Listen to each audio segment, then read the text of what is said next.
La rose est tombée, voyons, la rose est tombée, voya, tombée des cimentaires. La rose est tombée, la rose est tombée, voyons, la rose est tombée, voya, tombée des cimentaires. Dans le carreau bois de songe, Miché blanc l'antanier, nana l'escargot, il ronge tout son bon petit rosier. Dans le carreau bois de songe, Miché blanc l'antanier, nana l'escargot, il ronge tout son bon petit rosier. Donc là, je l'ai avec mon pépé, voilà, Xavier François, qui, lui, est mobilisé pour la guerre de 39-45. La Réunion rentrant de plus en plus dans la guerre, le blocus arrivant, très vite, pour mettre en place un rationnement, pour pouvoir passer la période de la guerre. Voilà. Et là, c'est compliqué. C'est la mise en place des tickets de rationnement pour avoir un peu le minimum, un peu de farine, du pain, parfois même des éléments du tissu, etc. Donc on a une politique de rationnement qui va toucher aussi la France à ce moment-là. Des queues interminables, une gestion de queues interminables, c'est-à-dire vous faites la queue plusieurs jours pour avoir accès, en fait, faire valider la quantité qu'on peut avoir avec le ticket de rationnement. Voilà. Il y a des gens même, ils ont organisé les autres pour reposer, parce qu'on ne peut pas dormir là. Ils ont mis des galets.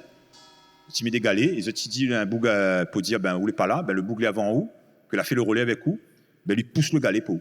Il avance comme ça. Et où revient, on reprend la place le galet, ou marque sa place à lui quand lui s'est reposé. Donc des trucs complètement presque aberrants. On nous dit, c'est pas possible, ça n'a pas pu exister ici, quoi, ça. Voilà. Mais ça fait partie de l'organisation de la solidarité. C'est un moyen de gérer la solidarité à ce moment-là. Voilà. Et donc, du coup, nous on a une sorte d'enfoncement dans cet étouffement-là, quoi. Voilà.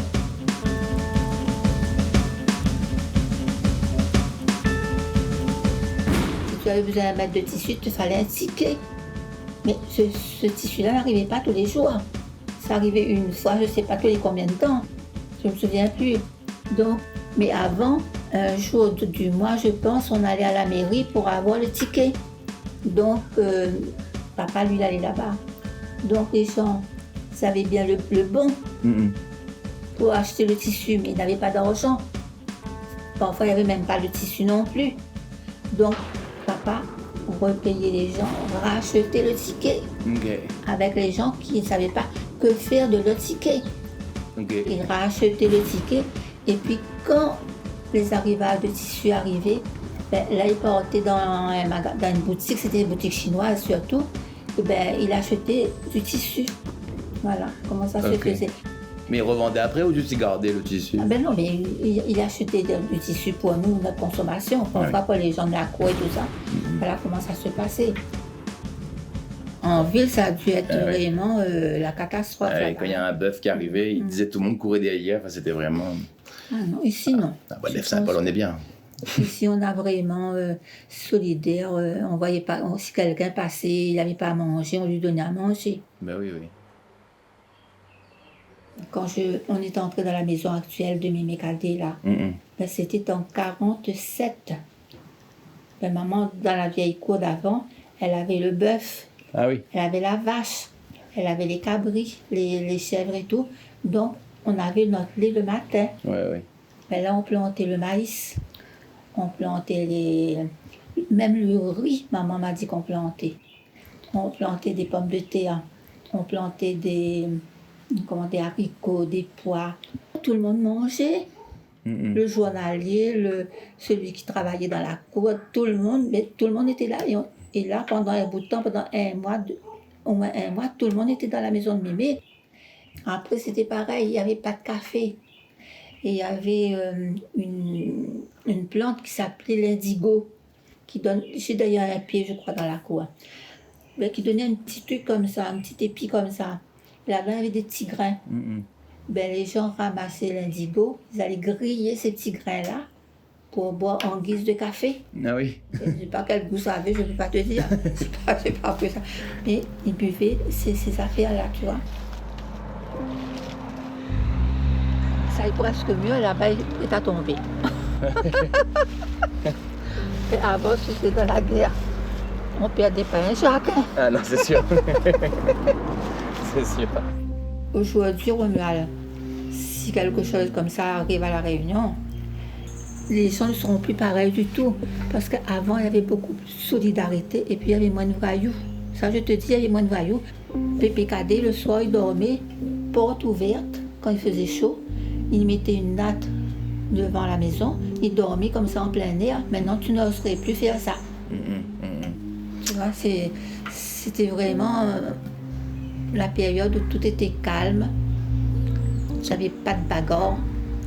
Tout le monde s'entendait bien. Tandis qu'aujourd'hui, ben écoute... les gens seraient moins solidaires, tu penses? Moins solidaires, et puis bon, ça a évolué, c'est très bien, mais peut-être parfois, certains ont évolué dans un mauvais sens. Nous croyons que nous pouvons arriver à cette autonomie alimentaire et à cette autosuffisance alimentaire.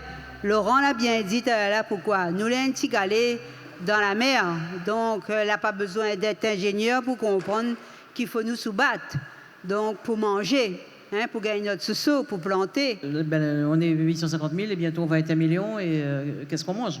On a 5 à 6 semaines d'autonomie alimentaire sur la Réunion. Les bateaux s'ils viennent plus, je ne sais pas ce qu'on va faire, hein. On va s'entretuer pour manger, hein. Enfin bon, j'espère qu'on n'arrivera pas là.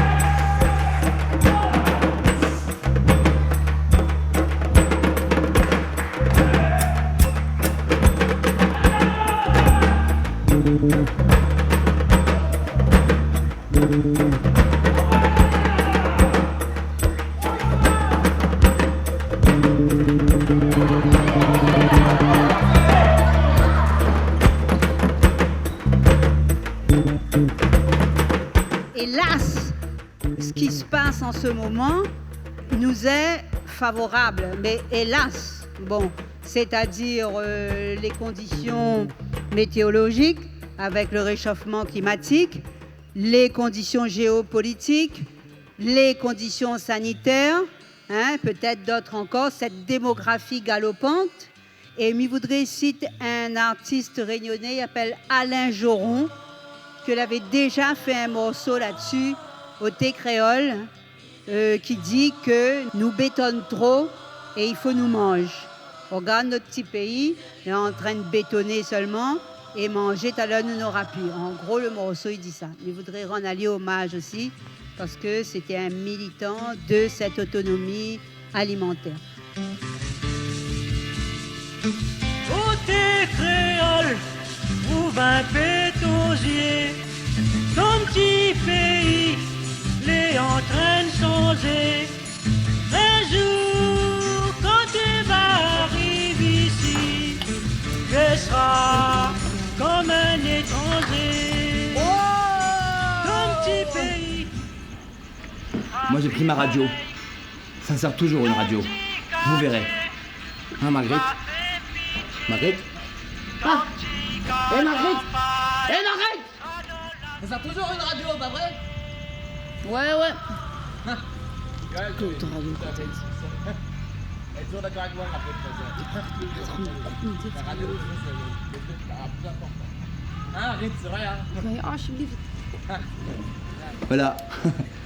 Yes. Non.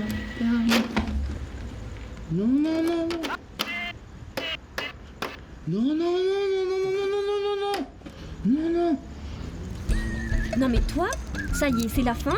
Et le seul truc que t'as pensé emmener, c'est des pistaches. Mais tu penses qu'à bouffer en fait?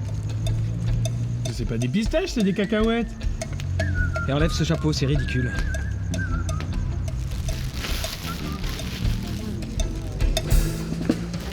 Moi la séquée, on l'a pas oublié.